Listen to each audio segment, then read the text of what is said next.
So let's work on improving the shape of the lancet a little bit more. Now, if you want to, with just a little bit of sanding, you could go over the edges with some edge paint and come up with something that's quite decent. Now, I prefer to sculpt the edges so that they curve around a little bit better.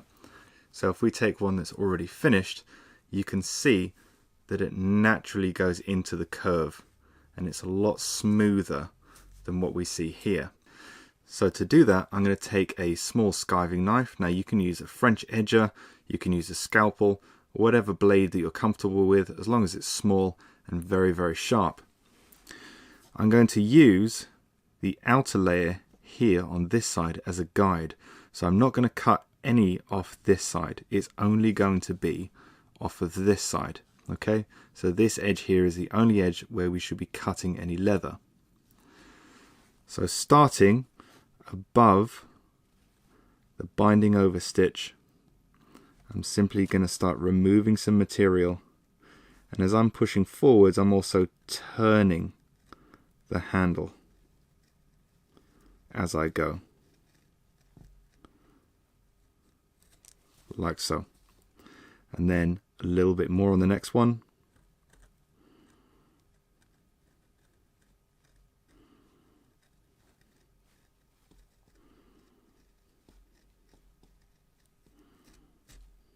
And you can start to see that it naturally curves into that shape. Now the suede, you might have to go and catch that again on a second run. It's going to require a little bit more back and forth. It doesn't cut quite as easy as vegetable tanned leather, being chrome tanned. And once we go over it with a hot crease, that will be ironed down quite nicely. So we're going to do the same to the other side, using our outer layer of leather as a guide, and then turning the handle as we go.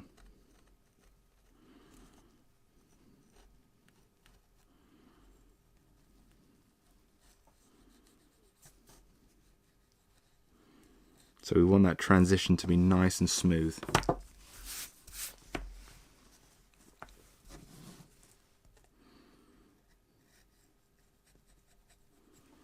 And now all this needs is a little bit of sanding before we start to iron down the edges and apply our edge paint. So after a quick hit of sandpaper just to finish off the final shape and smooth any rough areas, we're going to heat iron the leather fibers to make sure they lay flat. Again, heated creaser.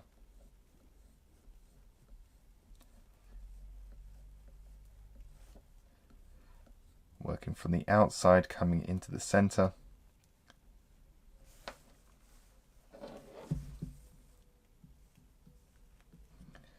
Making sure that we have nice and smooth rounded edges.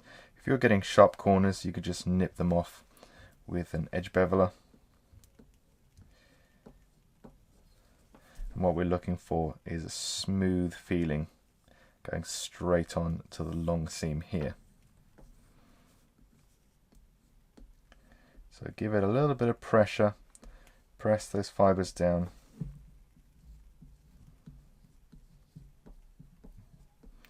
Just enough heat that we're not burning it,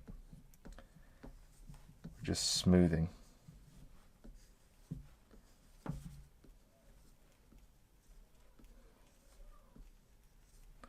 And the same on both sides.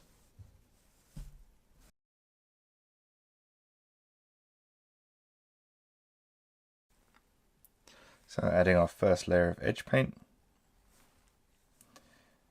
just using a scratch awl here. What I like to do is start on one end and then just have a little bit of an angle so we're not flat, we'll lift it up. So if there's too much edge paint, it will start to drip downwards, and then you can just pull it down as you go, and just make sure that you don't have too much on there.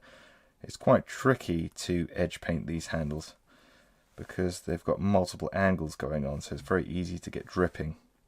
So you either want to use a thicker edge paint or just do several thinner layers, which is going to give you a bit more control and prevent dripping.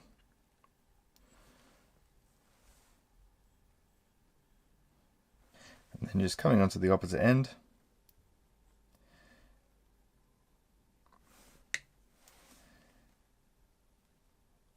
Just pulling it down one side.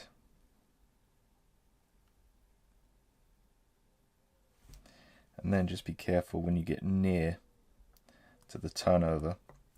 You can, if you want to, if you're using edge paint that matches the thread, you can actually edge paint over the binding over stitch. There's nothing wrong with that. It even adds a layer of protection, and when it dries, you'll still see the shape of the thread. But if not, just very carefully go up to it, but not quite on it. So we have a little bit of an overlap because of course we applied edge paint earlier.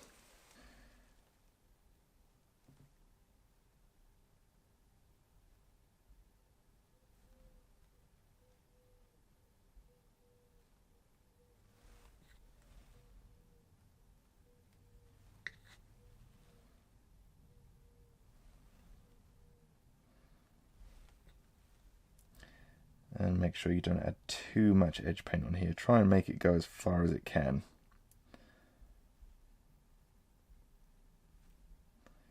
So that's our first layer on, so we're going to leave that to the side to dry. And then we'll start finishing. So now that we have applied the first layer of edge paint, we're going to sand it down and then give it a secondary coat of edge paint. Now what I recommend is if you have enough stiffness in your hardware, for example, there's a little bit of resistance there because we've stitched it nice and tightly around the hardware itself, then we can lift them up almost like a stand. And now if I turn it over, I can place it down and it's only touching on the hardware either end. So when I add my edge paint and I don't want anything to touch it but I want it to dry, I can leave it that way. Now if you're wondering why you shouldn't leave it facing this way up, is it's very easy for it to fall one side and then the edge paint wants to flow that direction, and even if you have it perfectly upright like so, it wants to flow down the sides and then pool around the stitching. So if you have very thick edge paint, that's one way of getting around this, but still it will want to flow with gravity.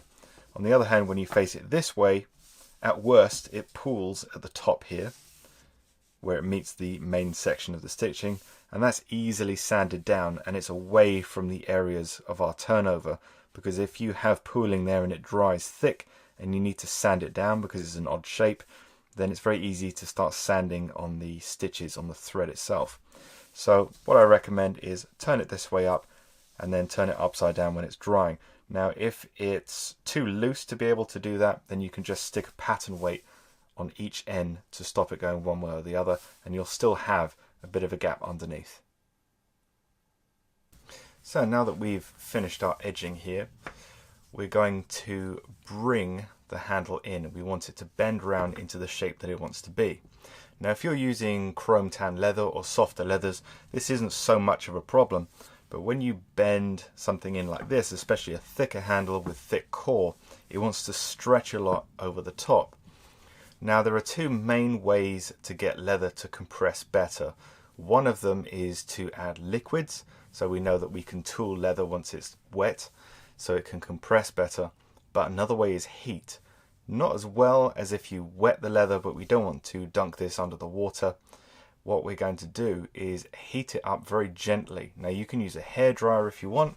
For this I'm using a small embossing powder heater, which is used for a different craft, but these are available everywhere on the internet, eBay, Amazon, etc.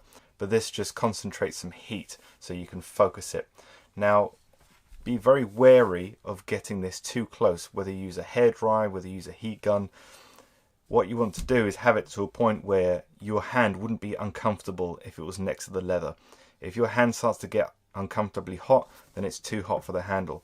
So after a couple of minutes of doing this, you should have a warm handle, and that's going to allow it to bend better and prevent it from overstretching around the top.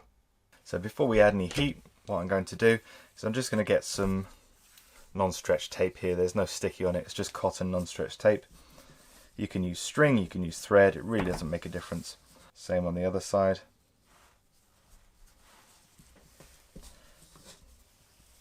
like so. And now we can add some heat.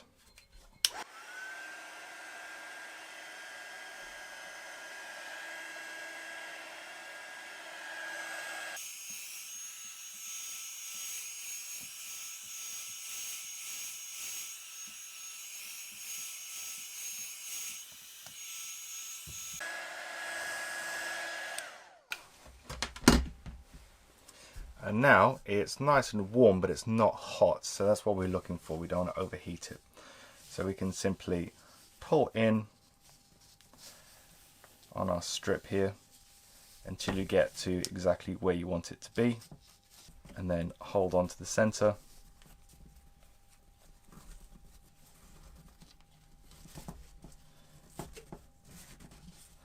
Like so, and then we just have to pull the tag ends when you're done. So we're going to leave this overnight,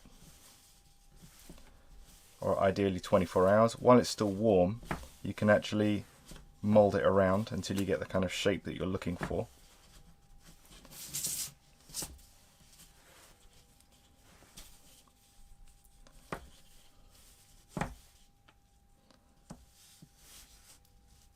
And then once that's had enough time, then we can just finish it off with a sealing wax and we're ready to go.